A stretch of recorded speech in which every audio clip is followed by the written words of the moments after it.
All right, let's just dive right into this explainer. Today we're looking at a dramatically high-stakes climax from the ancient Mahabharata text. Now, if you know anything about this epic, you know it's absolutely packed with towering, larger-than-life conflicts. But the story we're focusing on today, it showcases what might just be the ultimate gamble, and honestly, one of the most profound moral pivots in all of ancient literature. We're going to explore the final intense confrontation between King Nala and his brother Pushkara. It's basically a masterclass in rage, incredible restraint, and how we actually process vengeance. So we're plunging right into the action with a really difficult question. What would you do if you held the life of the man who stole your kingdom right in the palm of your hand? Just keep that psychological dilemma in the back of your mind as we go. So Nala has spent a month in a foreign city. He finally gets permission from Bhima, and he immediately sets out for the country of the Nishadhas. I mean, he isn't wasting any time here. He is marching swiftly back to confront his brother, Pushkara, the exact guy who took everything from him. You can literally feel the tension. Nala is on the move without losing a single moment. And when he returns, he is just swelling with rage. His arrival is so fierce, it's said to cause the earth itself to tremble. But notice his strategy here. He doesn't just bring some sprawling, chaotic mob with him. No, he brings a highly specific, compact strike force. We're talking a single car, white in hue, 16 elephants, 50 horses, and exactly 600 infantry. This isn't just an army. It's an intimidatingly focused, disciplined unit meant to project absolute authority and immediate, undeniable threat. The very moment Nala approaches his brother, he issues his challenge and just lays all his cards right on the table. On one side, Nala stakes his newly earned vast wealth, his own life, and his wife Damayanti. In return, he demands Pushkara stake the ancestral kingdom and his own life. Citing ancient ordinance, Nala hits him with the ultimate ultimatum. He demands Pushkara either play a high-stakes dice game for all of this, or engage in a single combat battle with actual weapons. He literally tells him to choose: gamble with the dice or bend the bow in battle for peace. Now, Pushkara's response is incredibly revealing. You'd think he'd be intimidated by the trembling earth and the sheer intensity of this challenge, right? Not at all. Pushkara is arrogantly, almost laughably sure of his own success. He just laughs, accepts the dice game, and boasts that Damayanti's ill luck has finally ended.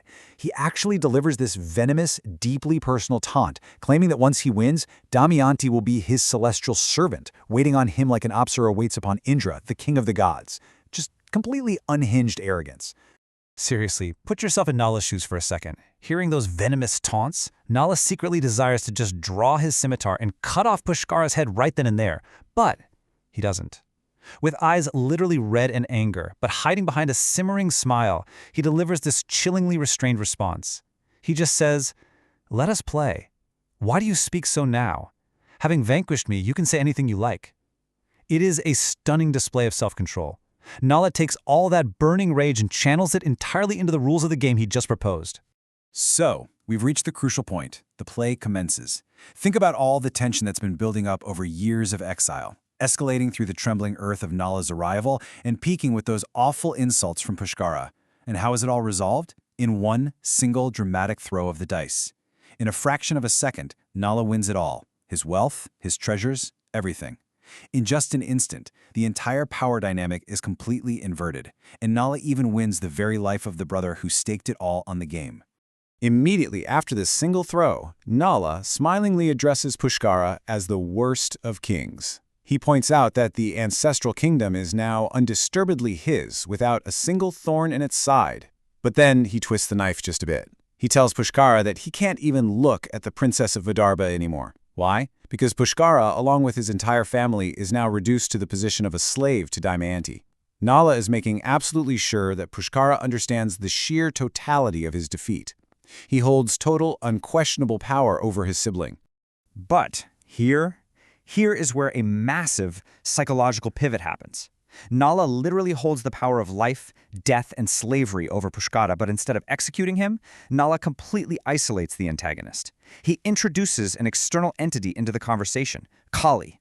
Nala tells his brother that his own former defeat wasn't actually due to Pushkara's actions, but that this specific force, Kali, did it all.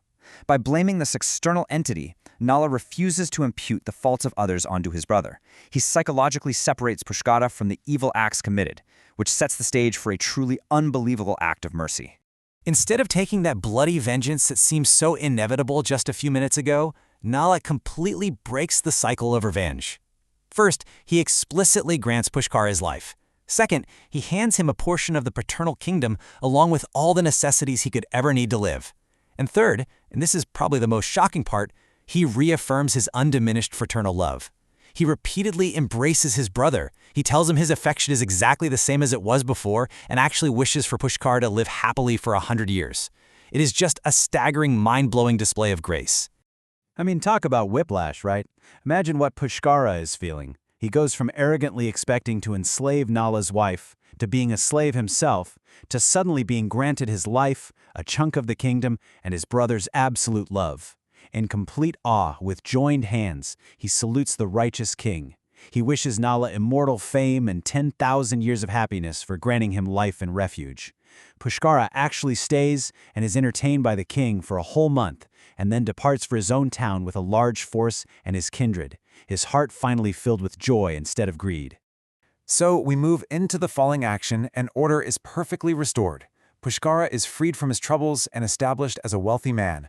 As for Nala, he blazes forth in beauty like a second sun as he finally enters his richly decorated palace. And he takes the time to comfort his citizens, who have this intense, visceral physical reaction to his return.